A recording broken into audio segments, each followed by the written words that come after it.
நித்திய ஜீவன். நீங்கள் ஏற்கனவே பெற்றுவிட்டீர்கள். தேவன் நமக்கு நித்திய ஜீவனை தந்திருக்கிறார். அந்த ஜீவன் அவருடைய குமாரனில் இருக்கிறதென்பதே அந்த சாட்சியாம். குமாரனை உடையவன் ஜீவனையுடையவன். தேவனுடைய குமாரன் இல்லாதவன் ஜீவன் இல்லாதவன். 1 யோவான் 5:11-12. கர்த்தராகிய இயேசு கிறிஸ்து யோவான் 5:26 சொல்லியிருக்கிறார், ஏனெனில் பிதாவானவர் தம்மில் தாமே ஜீவனுடையவராயிருக்கிறது போல குமாரனும் தம்மில் தாமே ஜீவனுடையவராயிருக்கும்படி அருள் செய்திருக்கிறார். நாம் மேலே குறிப்பிட்ட வசனத்தின்படி நாங்கள் வாசிக்கிறோம், தேவன் நமக்கு நித்திய ஜீவனை ஏற்கனவே தந்துவிட்டார் என்பதை தெளிவுபடுத்துகிறது. பலர் நித்திய ஜீவன் என்பது இனிமேல்தான் எமக்கு வரும் என்றும் அது ஒரு வாக்குத்தத்தம் என்றும் நினைக்கிறார்கள். ஆனால் அது அப்படியல்ல. இது உங்களுடைய இப்பொழுதே உள்ள நிகழ்கால கிறிஸ்துவுக்குள் உள்ளான சொத்தாகும். நீங்கள் இப்பொழுதே நித்திய ஜீவனை உடையவர்களாக இருக்கிறீர்கள். நீங்கள் மறுபடியும் பிறக்கும் போதே நீங்கள் தேவனுடைய ஜீவனையும் சுபாவத்தையும் ஆவியிலே பெற்றுள்ளீர்கள்.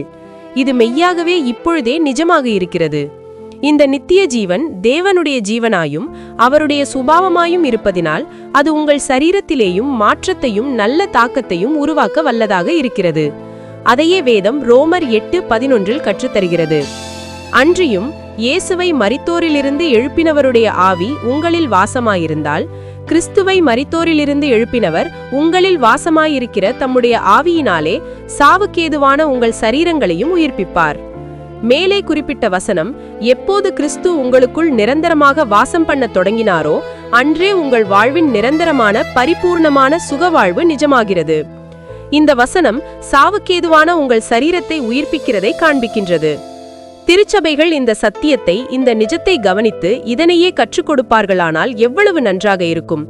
இந்த சத்தியத்தின் சிந்தையே உங்கள் ஒவ்வொரு நாள் காரியங்களிலும் நிரம்பியிருப்பதாக.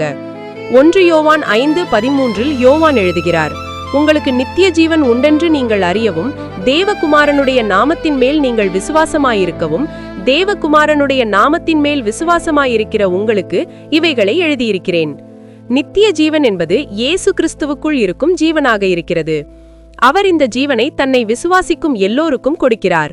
பலர் இன்னும் ஏன் தங்களுடைய ஆரோக்கியத்திற்காக போராடுகிறார்கள் என்றால், நித்திய ஜீவனை குறித்த அறியாமையும் நித்திய ஜீவனை உடையவர்கள் என்கிற சிந்தை இல்லாமல் இருப்பதே. நித்திய ஜீவன் என்பது வியாதிகளுக்கு அப்பாற்பட்டதும் மரணமும் நோய்களுக்கும் மேற்கொள்ள முடியாததும் ஆயிருக்கிறது. உங்களுடைய சரீரமானது ஜீவனுள்ள தேவன் வாழும் ஜீவனுள்ள பலிபீடமாய் இருக்கிறது. இதனுடைய அர்த்தத்தை அறிவீர்களா?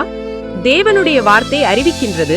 ரோமர் 8:10 பவுல் எழுதுகிறார், மேலும் கிறிஸ்து உங்களில் இருந்தால் சரீரமானது பாவத்தின் நிமித்தம் மரித்ததாயும் ஆவியானது நீதியின் நிமித்தம் ஜீவனுள்ளதாயும் இருக்கும்.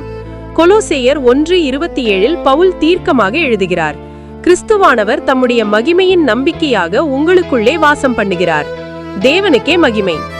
அறிக்கை: கிறிஸ்து எனக்குள்ளே வாசம் பண்ணுகிறார். அவருடைய தேவ வல்லமையானது நான் தேவரகமான வெற்றிகரமான வாழ்வை வாழவும் அவருக்குள் எனக்கான அழைப்பை நிறைவேற்றவும் என்னை பலப்படுத்தியுள்ளது. நான் தேவ மனிதனாகவும் கிருபையினாலும் தேவத்துவத்தின் மகிமையினாலும் நிரம்பியிருக்கிறேன். ஹல்லேலூயா. மேலதிக வாசிப்பு: யோவான் 17:1-3, 1 யோவான் 5:11-13.